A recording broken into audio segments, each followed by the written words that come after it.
one is chocolate, and then one is vanilla. They're just wafers, but I'm going to crush them up and we'll add the butter and go from there. Okay, I got all that crushed up as good as I want it. I am going to melt my 1 stick of butter. You can see the butter that I got. It's 100% real butter. I stopped using other things because I like the ingredients in this butter. And I get the unsalted because I would rather use my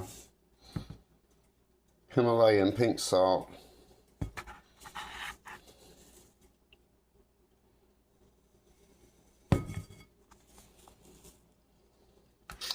Because of the same reasons. Ingredients, pink salt. That's it. Because nowadays they're using things in salt that keeps it from clotting and keeps it.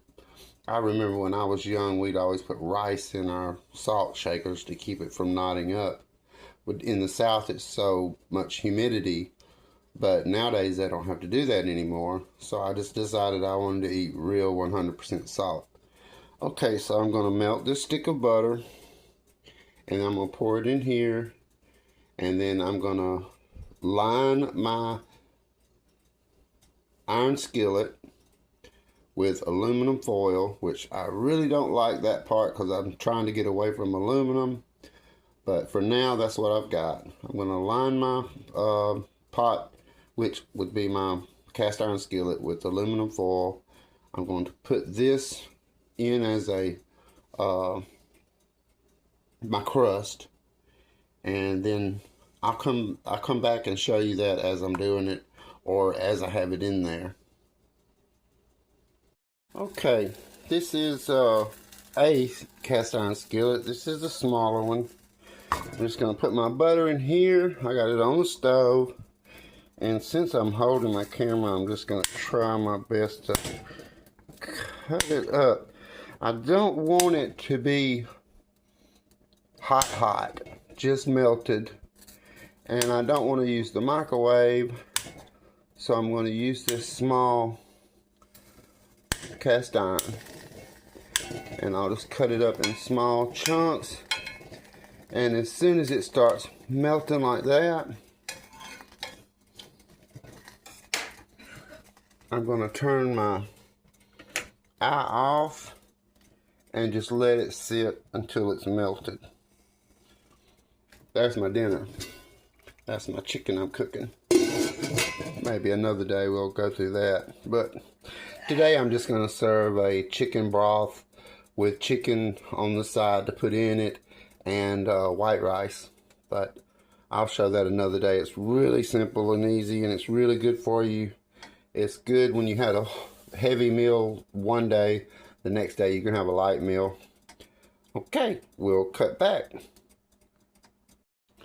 Okay, so now that my butter has melted, you can see that it didn't brown. I guess you could brown it if you wanted to have that toasty brown flavor, but I just really wanted to melt it to add to my cookies, which is, this is going to be my,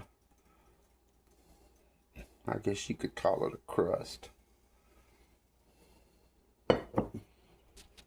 Okay, now I got to fix my large cast iron skillet up and preheat my oven, and then I'll get the rest of my ingredients and I'll put together the cheesecake for you. Okay, so here's my large cast iron skillet. You can see that it's quite big. I'm not sure about the size on this. It's I use it just about every day. I'm going to take my aluminum foil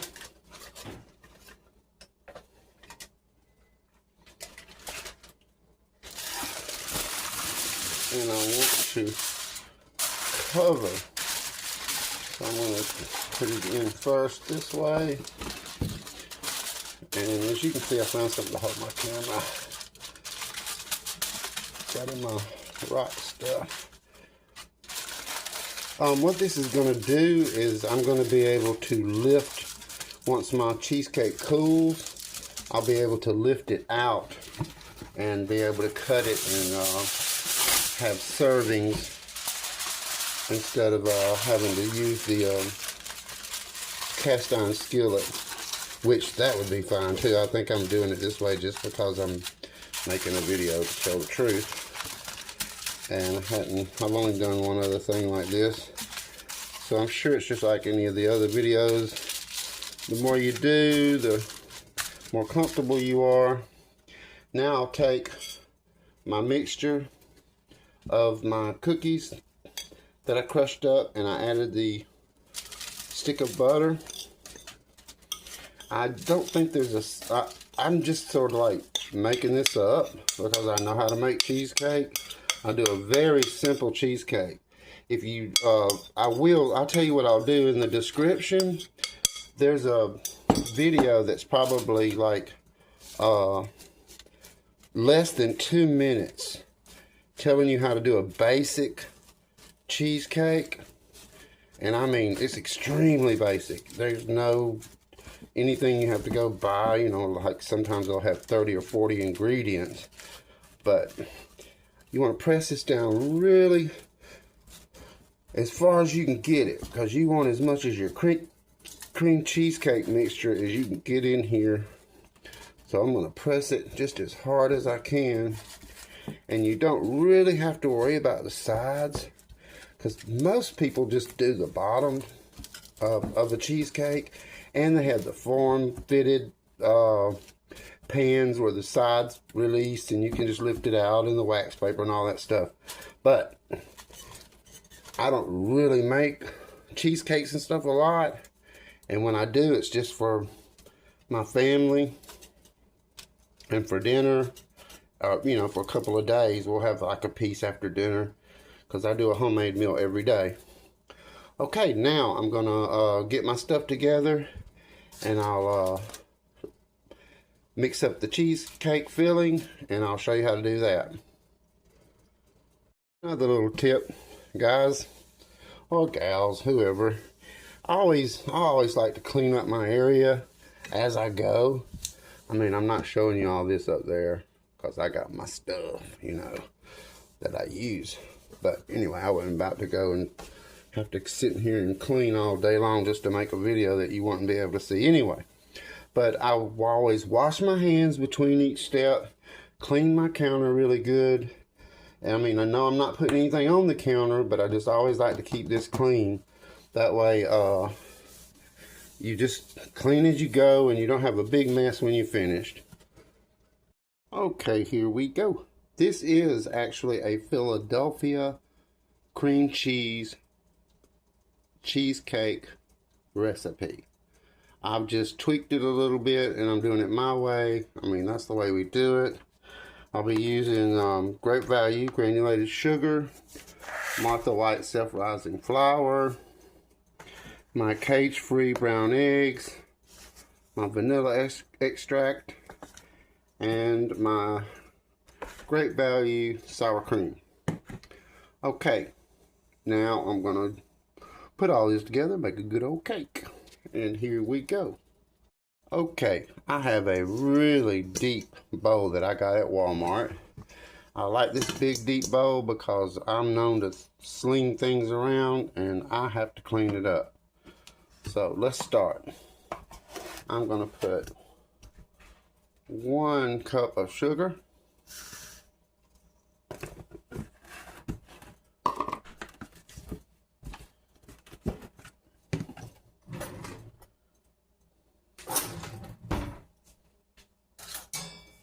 got my tablespoon.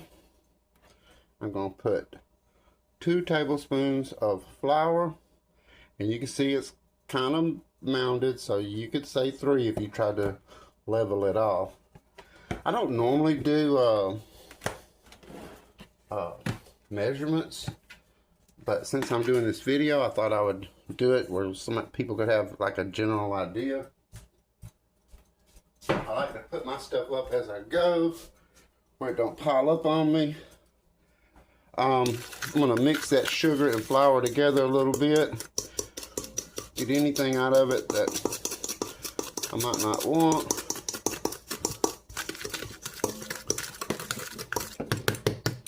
Okay, I want a cup of, almost a cup of sour cream, because the recipe they use 5 containers of 5 things of sour cream. I mean, not sour cream, the Philadelphia cream cheese. And since I'm only going to use 3, I'm not going to put the whole cup of sour cream, even though I'm sure it would be better. And I know a lot of people may not like sour cream, but I'm telling you, my mother's one of those people. And when she eats the cheesecake, she don't know the sour cream's in there. But it is. Okay. Throw that in my dishwater. Put my sour cream up. Okay, now I'll add me a little vanilla. All this talk, a cap full will do it. I want to get this going first, just to get it a little mixed.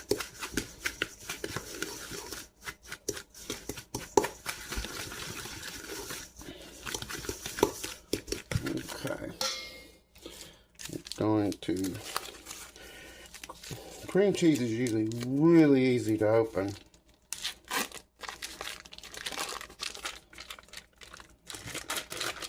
If you get a little bit on you, it tastes really good.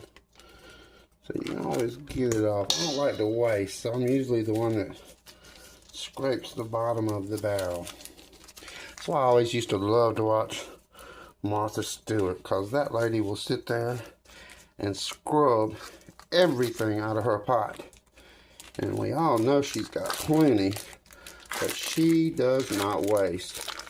And I always appreciate people that don't waste. We're in a world where we're lucky to even have such things as this, and being able to make wonderful things like this. So why would we want to waste any of it? Okay, it's really at room temperature, this cream cheese. So I want to really, I'm going to grab a hold of this and really mix.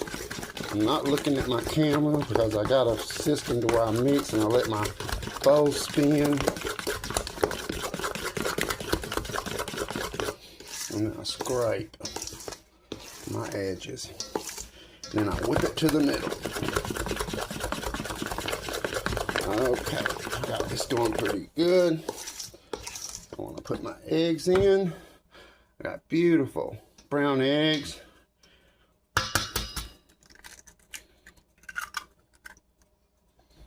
I'm going to use 2 because I'm not using a lot of cream. I mean, to me, 3 packages of cream cheese is a lot. Wash my hands because I touch egg. Always keep my towel right here by me because I'm constantly washing my hands as I go. Okay, you can never wash your hands enough when you're cooking, especially if you're going to cook for other people. And usually if you're cooking for other people other than family, I like the way I see a lot of cooks nowadays, they're using those plastic gloves. But since I just thought of this morning and decided to share, I figured I would just do it like I do it and just let everybody see. Because I have to cook every day, and I was like, man, I can show people. I know I always tell everybody I'm cooking, I'm BG, I'm cooking. But it is real, y'all. Alabama, taking care of my mama and cooking good food. Okay, now I'm going to get out my crust from the refrigerator. Here. And I'm simply going to pour my mixture in here. I got my oven set at 350. It's been preheating. I believe we go at about, sorry about that. I believe we go at about 40 minutes. Sometimes I'm not sure why, but maybe because I'm so far south, my recipes don't seem to take as long as some of the ones that I've seen other people do. Seems like they get, either my oven's just hotter. I'm not sure, but I have to just set me a timer for half the time. See, I'm trying to get all that out, because if you think about it, if you can get every bit of it, that is one more bite. For somebody that's like, do you got one more bite? Yep, because I scraped the bucket. We want to spread this out.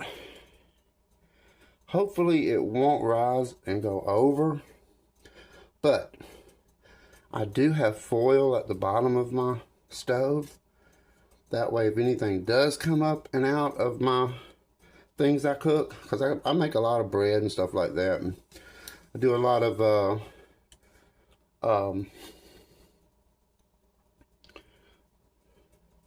pies and cakes and dumplings and things like that in the oven, chicken pot pies and things. So I'm gonna put this in the oven, and I shall return. I decided to lift up my edges when I started talking about something overflowing.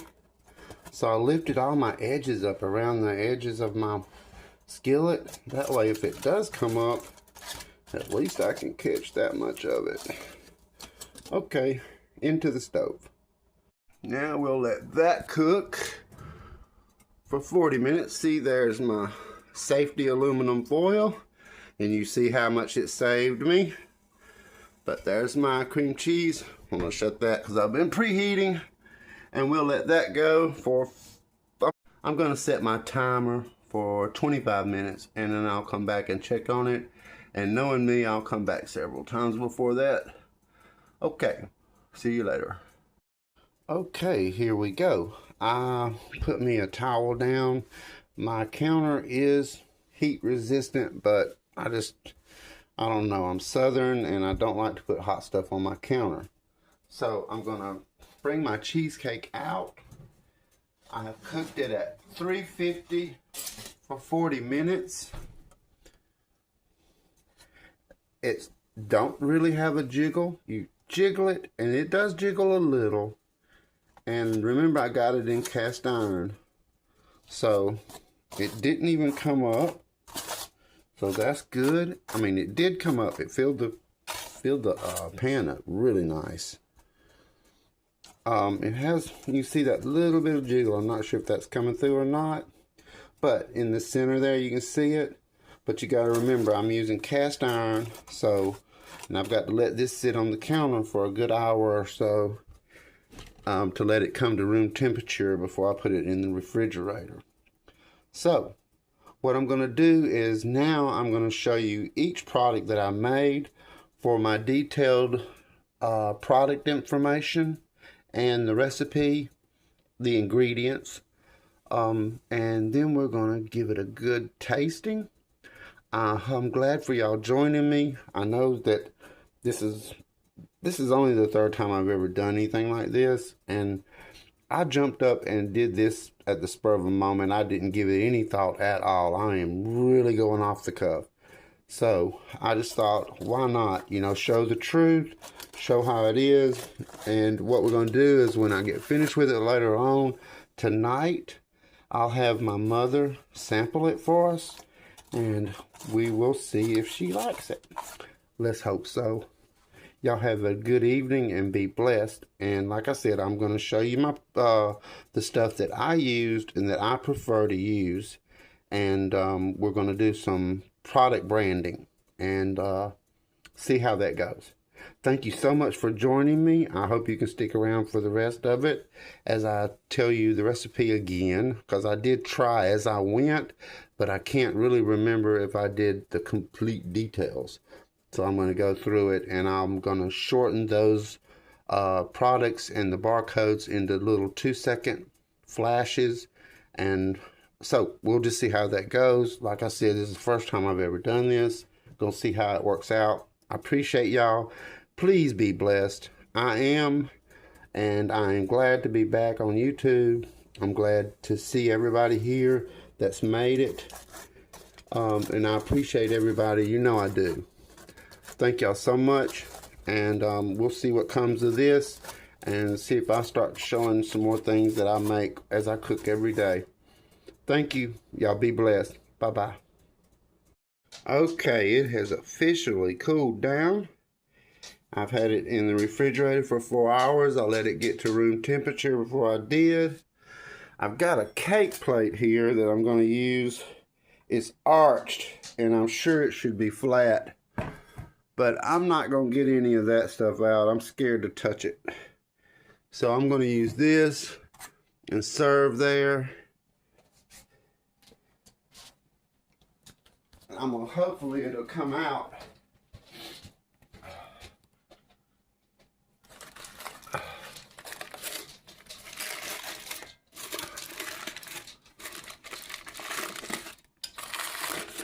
Oh, a little breakage.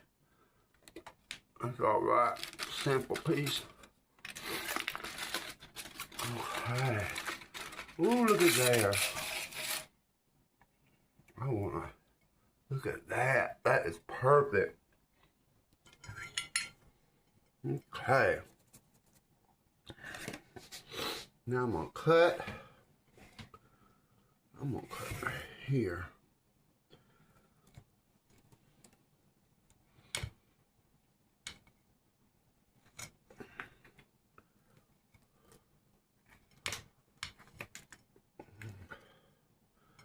That's why they don't put sides on cheesecake, because it breaks. I just had dinner and served dinner. Oh, look how beautiful that is. Nice and fluffy. And I already know it tastes good because I got me a little sample here. It is good. I sure appreciate everybody. Y'all join me later for another video of some Southern good cooking. Y'all be blessed again. I know I done said that to you twice. I'm going to take that piece of the cheesecake to my mother and watch her eat it. Y'all have a good day. There she goes, y'all. Cheesecake. Was it good, Mama? Mm-hmm. It's really good, ain't it? I love you. I made it for you. Mm. Okay, y'all. You can see the #1 tester. Y'all be blessed again. I know that's 3, but ain't have enough blessings in the world today. Oh, bye, y'all.